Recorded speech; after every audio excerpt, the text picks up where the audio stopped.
Good morning, students. Welcome to English class of class 7. Today we are going to study from the second unit, lesson 3, A Trek Through Himalayas. It's a poem written by Srinjay Chakravarti. So let's recite the poem first and then we'll just go with the explanation. The journey lasts for days and days. We trek up valley, hill and slow. We carry with ourselves the hope to traverse strange, untrodden ways. We enter now a world of clouds. Along the way, we hear the call of mountain, wind, and waterfall. The pallid mist is spreading shrouds.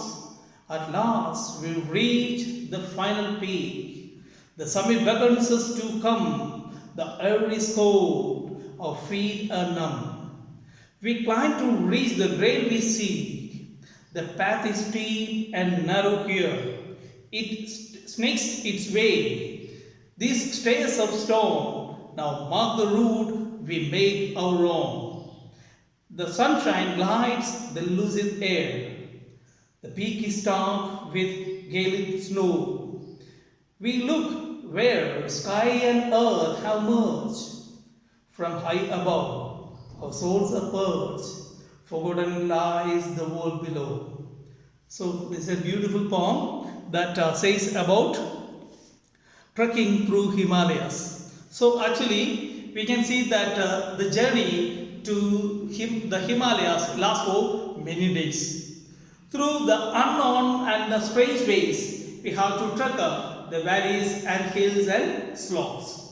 So this is exactly the idea that is given over there. The journey lasts for days and days. We trek up valley, hills and slope. We carry with ourselves the hope to traverse strange, untrodden ways. So traverse, the word meaning is just given over there. Travel, untrodden, not having been walked on. So that means a strange path that we haven't experimented. So the journey actually lasts for many days. And when we trek up the valley, we go through the valley as well as the hills and slopes. We can see that they are just going with a hope. That's what he said, that we carry with ourselves the hope to traverse strange, untrodden ways. So even though it will be lasted for some days, finally we would reach the summit. This is the hope they carry with them while they will be walking through this trekking, while they are trekking through Himalayas. The second stanza. We enter now a world of clouds. Along the way, we hear the call of mountain, wind, and waterfall. The pallid mist is spreading shrouds. So now the poet, as well as his group, along with his group, they reach the second part. We can see that in the textbook itself, it is just clearly described over there. They are just moving up, and the upper part, the area that is covered with clouds, and the other side, the upper part, the most upper part that we can see, that uppermost part is covered by ice. So the second phase is described over there. They have reached into the world of cloud, the area which is covered by clouds. Along the way, they hear the call of mountain, wind, and waterfall. They can just listen the sound of mountain winds, as well as that the wind is blowing and the waterfall. They can hear the sound of waterfall. And the pallid mist is spreading shrouds. The pallid, when meaning is given, pallid, light, that means transparent, very clear, transparent mist is there. It is, even though it is mist is there, we can see that the other side. It is not a thick fog, that mist is there, we can see the other side. And it is spreading in shrouds. Shrouds means covering. So slowly and steadily that the transparent mist is just coming, but later on we can see that they become thicker, just like the cloud formation. So they are just covering the mountain. The third stanza. At last we reach the final peak. The summit beckons us to come. The air is cold, our feet are numb. We climb to reach the grave we see. So finally, they have reached into the grave. Grave, we can see that a thing that we try to achieve. So what was their goal?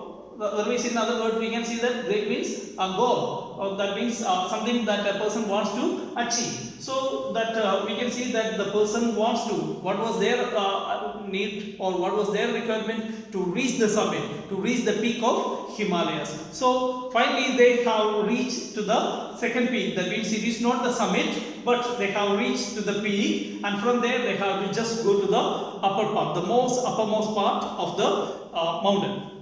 So the summit beckons us to come. The air is cold and our feet are numb, but it is really icy. It is really cold. Severe cold is there. And but anyhow, they are really happy to reach. They are just very closer to their aim. So what was their goal? That they are going to achieve soon. Then fourth stanza. The path is steep and narrow here. It snakes its way. It snakes. Snakes means the way is like a snake. So that means a metaphor is used over there. Okay. So when we say, what is the difference between metaphor and simile? Can you say? Yes, exactly. Simile means a particular thing. When we say that this is like the other. So your face is like moon. So there we compare the face of a person and that moon. So that that comparison is done. But if you say that your face is the moon, there it changes to metaphor. So that means when something is compared to other and saying with the words like or same. Okay, your face is same as, or are same as, or look like, or like.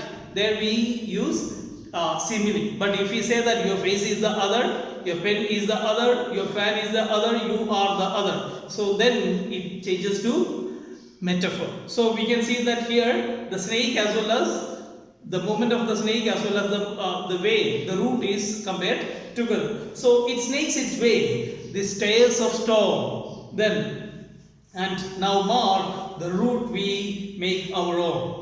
So we are just moving through the stairs. It is not the stair or even that steps are just made over there. But at the same time, we can see that the steps of the people, those who just went earlier, so they are just still there, and now they have to just clear and they have to move high. And the sunshine lights the lucid air. Lights, the word meaning is given over there, covered with gold. So actually the mountain is not covered with gold, but at the same time we can see that when the sunlight falls upon these mountain tops, it is covered with ice. So it glitters, it shines like like gold. So that means the entire mountain is just covered with the light or even the color of sun. So just like the golden color, the mountain is appear now in golden color. So that's what is the scenery they could, that what is the picture they could see from the peak. From the peak they could see that the mountain that they have to go is totally covered with light by the sunlight.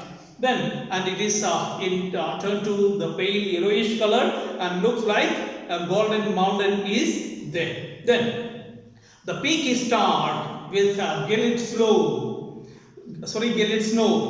That we look where sky and earth have merged from high above. Our souls are pearls. Then forgotten lies the world below. So the peak is really stark as well as it is too high. Reaching on the top, that the person would be having the feeling that they have reached upon the earth, that means on the topmost layer of earth, or even looking from heaven down to the earth. So this the same feeling is felt over there, as if they felt they started to feel that they have reached into the heaven. So that's what we can see, that the feeling of being purged, being cleansed and being purified souls, and being on the top of the mountain, they feel that they are really elated. Their souls are elated. They are really high to see the entire world under their feet. So, but at the same time, even though they are just standing on that height,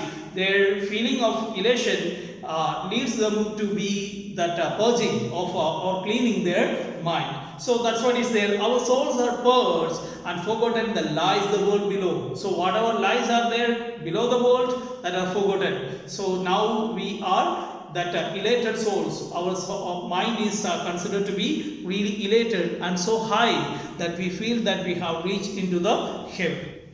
This is the end of the poem. So next period we can just go with the next chapter, next unit. And till then, be safe and sound and be at your home. May good God bless you. Thank you.